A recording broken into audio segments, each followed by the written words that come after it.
Gorgeous shot. More in control there.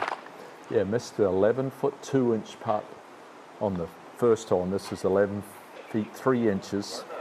Nice to get one to fall. McIlroy, 15th tee at Spyglass. 119, 112 down the hill. That's not a good line. How about that? Unbelievable. In the hole. Flies it in, Rory McIlroy. I'd say that was a good line, Graham. Little redemption there. Hits it on par 5s and 3 putts. Oh, just fly it in the hole. On the tour for Rory, let's watch it again, and this thing disappeared in a hurry. I think we're in shock. We heard it clack the flag. Where'd it go? Perfection.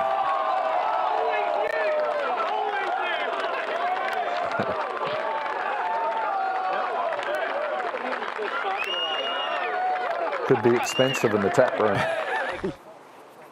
Looked like it did damage the hole. It may have damaged the cup. So histrionics a little bit earlier here at the par 3. Rory McIlroy snatches that one out of the hole after his second career hole-in-one on the PGA Tour. Yeah, ball well above his feet, just with a wedge, trying to get it to land on this top part of this hole and trickle it down, and that's got to go, Jim. Yeah, it's so narrow, and oh, that does not. It kicks forward. You can see the ball, but that's going to be a long chip shot. Gets about 8 steps short. It'll release down, be very fast. So he'll have to be a little creative on this one. This is really difficult. Got to get it. Looks like he's looking at the top and just going to try to trundle it down there. He's got to catch that slope. Yep, right there's the slope. It'll pick up some speed, and there's just now gravity. That's really well done. That is excellent. Very much so. Morikawa had about a 10-footer for par and hit it about 3.5 feet by it. Good 4. You know, 300 yards through the fairway on the left. He's definitely going to want to take on that right-hand bunker. He is not. This is pulled a little bit. Might have to get down, Jim. Going right at that left-hand bunker. Yeah, you don't want to go into that. It does get down there. It just gets down in the flat. Might have a little lip. We did this green, so it'll be interesting to see. They used the front portion of this green today. Rory from the fairway bunker. A little bit of a clumpy lie, as you can get in these Spyglass bunkers. Contact might be an issue. Down there almost to the steel. That's actually, that sounded like good contact. Yeah, he said sit. Oh, what a shot. How about those shots? That ain't any good. The fairway's overrated. All right, perfect. Back to 6, Rory now. All right. Okay, hits it in the fairway bunker and makes the birdie. Didn't plan on that, but great shot in there. Gets him to 4 under par. He's missed the last 3 tee shots to the left. Yeah, this one is going to be right center of the fairway, and I'd say fairly long. Yeah, 187 ball speed, almost 300 yards on the carry. He will easily have a go in 2. That from 237. That's a 4-iron. This is blocked way right towards the trees. Did you hear that? Oh, wow. It bounced out, guys. It hit one of those oak trees and bounced out to the left, and now he's fine. Must be that new ball he's using. Put a different ball into play this week. Flies a little lower. Big right to left swing.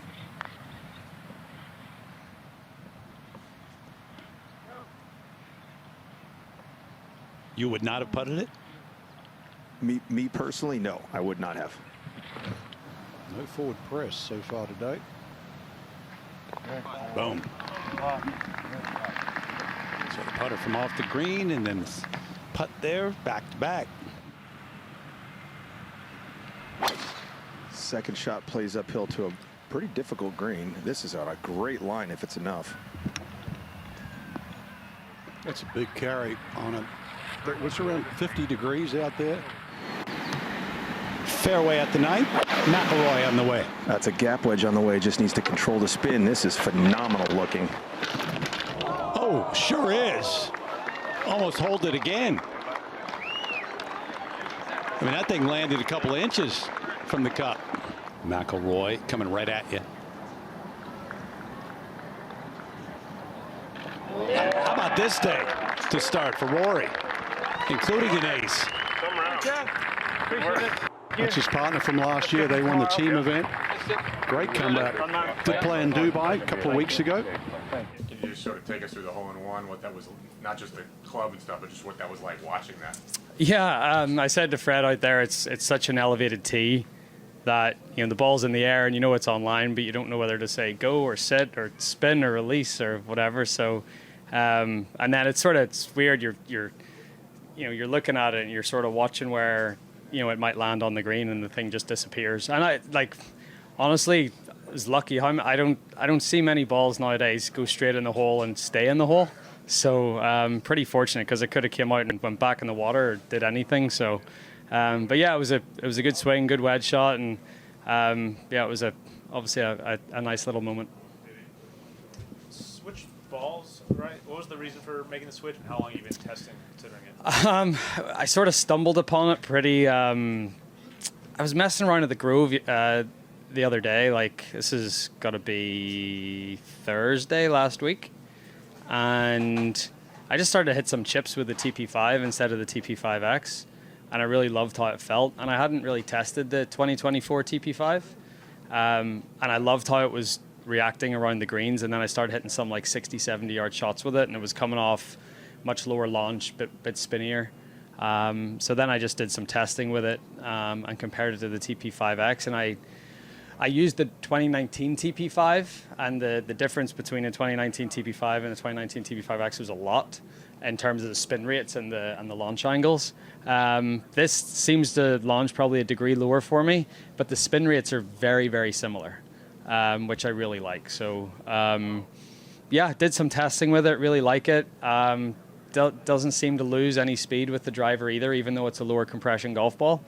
And I thought, you know, I've got 4 rounds this week, no cut, you know, may as well give it a go and see how it goes. And I played 18 at Pebble on Tuesday, played 18 at Cypress yesterday with it, and then obviously played here today, and it's been really, really good.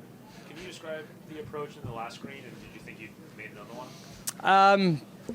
Yeah, again, it was a perfect number for a gap wedge for me. It was 135 adjusted, and I could just go ahead and just make a good swing at it. I know Rotella and I talk about this a lot. If I drive the ball well, you know, I'm going to have about 50 shots a week from inside 150 yards. So if, you know, we just talk about taking dead aim. You know, the ball shouldn't really, if you're swinging okay, the ball's not going to curve much from that distance. So, yeah, sort of talk a lot about taking dead aim and you know, making the most of, you know, sort of those tee shots that I hit that I get myself into that range. Thanks for watching the PGA Tour on YouTube. Watch another video right here.